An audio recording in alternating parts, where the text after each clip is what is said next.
Hello students, I am आरती और मैं आप सबका वेलकम करती हूँ यूट्यूब चैनल आरती एजुकेशन वर्ल्ड पर। मेरे प्यारे बच्चों, आज हम आपकी कक्षा 8 की विज्ञान विषय की वर्कशीट नंबर 33 पढ़ने वाले हैं, जिसकी तिथि है 12 फरवरी 2021। बच्चों, आज की इस वीडियो में हम आपके जंतुओं में जनन के बारे में जानेंगे। लेकिन उससे पहले आप विद्यार्थी के नाम में अपना नाम लिख लें, कक्षा अध्यापक के नाम में अपने क्लास टीचर का नाम लिख लें, और जिन बच्चों के स्कूल में बोला है कि वो अपने सब्जेक्ट टीचर का नाम लिखेंगे, वो लिखेंगे यहाँ पर अपने साइंस टीचर का नाम। ठीक है, चलिए पढ़ते हैं आज की वर्कशीट को आगे।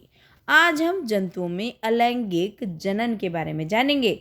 जनन का वह प्रकार जिसमें केवल एक ही जीव भाग लेता है अलैंगिक जनन होता है। समझे, एक होता है लैंगिक जनन जिसमें दो मादा और नर भाग लेते हैं, और जबकि अलैंगिक क्या होता है, केवल एक ही जीव का भाग लेता है। ठीक है, इस प्रकार के जनन में संतान अपने जनक की प्रतिलिपि होती है।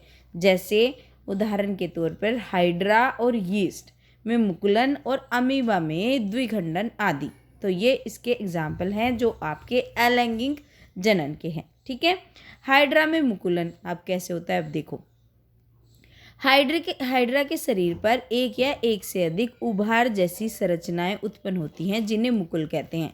देखो, ये जैसे ये है ना, ये आप देख पा रहे हैं, ये है, तो यहाँ पे उभार जैसी संरचना है ना, तो इसको क्या बोलते हैं, इसको बोलते हैं मुकुल। ये मुकुल यानी कि ये उभार धीरे धीरे विकसित होते हैं। अब आप देखो, इसमें तो ये छोटा सा यहाँ पे दिखाई दे रहा है, और यहाँ पे क्या है, यहाँ और बड़ा, यहाँ और बड़ा, तो ये इस तरीके से विकसित होते जाते हैं। विकसित होकर यह मुकुल मात्र जीव से अलग हो जाते हैं।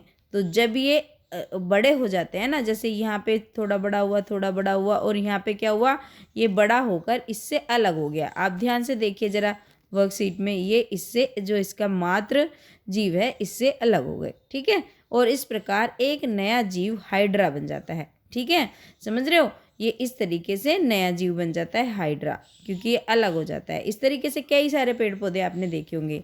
यीस्ट जैसे जीवों का यह उभार जनक जीव कोशिका से जुड़े होते हैं।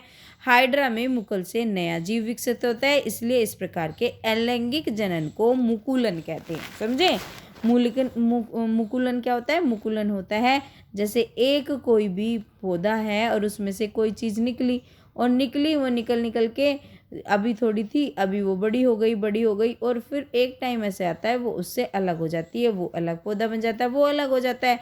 तो इसी को हम क्या बोलते हैं, इसी को हम मुकुलन बोलते हैं। अब देखते हैं अमीबा में द्विखंडन। ठीक है, अमीबा एक कोशिकीय जीव है ना, आप जानते हो कोशिकीय जीव है। ये अमीबा का चित्र देख रहे हो, जिसमें अलैंगिक जनन की क्रिया एक केंद्र के दो केंद्रकों में विभाजित होने से शुरू होती है। तो जब एक आप देख रहे हो, ये अमीबा की पिक्चर है ऐसे, तो इसमें बीच में आपको एक सेंटर पॉइंट दिख रहा है। ठीक है, लेकिन वो कह रहे हैं कि उसकी अलैंगिक जनन की प्रक्रिया कैसे शुरू होती है। एक का यहाँ पे, एक का ये दो इधर को हो गया, और ये होते होते एक ये सेंटर बन गया, एक ये सेंटर बन गया, ये दो बन गए ना, एक घेरा ये बन गया, एक घेरा ये बन गया, और यहाँ पे होते होते क्या हुआ, ये अलग हो गया। ठीक है, इसके बाद दो भागों में बट जाती है। आप देखो यहाँ पे मैंने वही तो बताया आपको, ये एक था बिल्कुल पूर्ण रूप से एक, लेकिन यहाँ पे थोड़ा सा विस्तारित हुआ, जुड़ा तो अभी है, लेकिन इसका जो विस्तार हो गया, सेंटर का जो इसका केंद्र का, इसका विस्तार हो गया। लेकिन यहाँ पे हमें थोड़ा अलग अलग लगने लगे, बिल्कुल अलग नहीं हुए, लेकिन होते होते विकसित होते होते अब ये बिल्कुल ही अलग हो गए हैं। ठीक है, तो इस तरीके से क्या होता है, बट जाते हैं। अंत में अमीबा जनक से दो संतति अमीबा बनते हैं। अब एक से क्या हुआ, यहाँ पे एक था, और यहाँ पे एक से क्या बन गए, दो बन गए। ऐसा जनन जिसमें एक जीव विभाजित होकर दो जीव उत्पन्न करता है, उसे बोलते हैं द्विखंडन। द्वि मतलब दो, खंडन मतलब विभाजित होना। तो एक से दो में विभाजित होना यानी कि द्विखंडन। समझ में आ गया, समझ में आ गया होगा, नहीं आया तो दोबारा से देख लेना। चलिए बच्चों, अब इसके क्वेश्चन आंसर कर लेते हैं। पहला प्रश्न है, मुकुलन और द्विखंडन को परिभाषित कीजिए। तो ये लिख देंगे आप पहले प्रश्न के उत्तर में।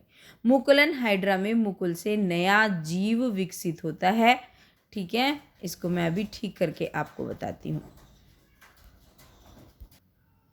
ये देखिए बच्चों, इसको आप इस तरीके से करोगे, हाइड्रा में मुकुल से नया जीव विकसित होता है, इसलिए इस प्रकार के अलैंगिक जनन को मुकुलन कहते हैं। ठीक है, अब द्विखंडन की परिभाषा लिख दीजिए। ऐसा जनन जिसमें एक जीव विभाजित होकर दो जीव उत्पन्न करता है उसे द्विखंडन कहलाता है। ठीक है, तो ये आप प्रश्न नंबर 1 के उत्तर में लिख देंगे।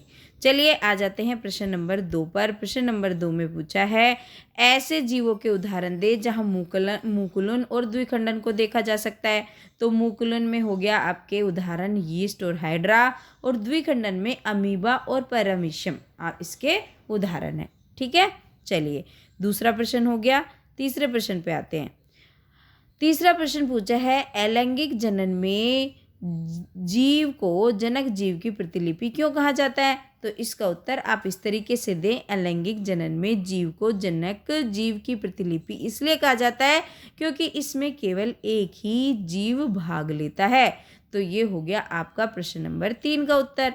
ठीक है, इसको आप प्रश्न नंबर 3 में कर देंगे। चलिए अब प्रश्न नंबर 4 देख लेते हैं। अमीबा में विखंडन का चित्र सहित वर्णन कीजिए। तो अमीबा में विखंडन आपने देखा चित्र सहित, ये है इसका चित्र। ये आप अपनी वर्कशीट से अपनी कॉपी में बना देंगे और अपना काम कर लेंगे। ठीक है बच्चों, तो ये हो गई आपके प्रश्न नंबर 3 का उत्तर। अब आ जाते हैं प्रश्न नंबर 4 का उत्तर। अब प्रश्न नंबर 5 पे आ जाते हैं। प्रश्न नंबर पूछा है, हाइड्रा में मुकुलन का चित्र सहित वर्णन कीजिए। तो हाइड्रा में मुकुलन का चित्र सहित जो 5वां प्रश्न है आपका, 5वें प्रश्न के उत्तर में आप ये चित्र बनाएंगे। ठीक है, ये देखिए, आप 5वें प्रश्न के उत्तर में आपको ये चित्र बनाना है क्योंकि हमें इसमें हाइड्रा में मुकुलन दिखाना है। 5वें प्रश्न में जो ये आपका ये पूछा गया है, हाइड्रा में मुकुलन का चित्र सहित वर्णन कीजिए। ठीक है, तो वो हाइड्रा में मुकुलन हो गया और ये आपका वो था।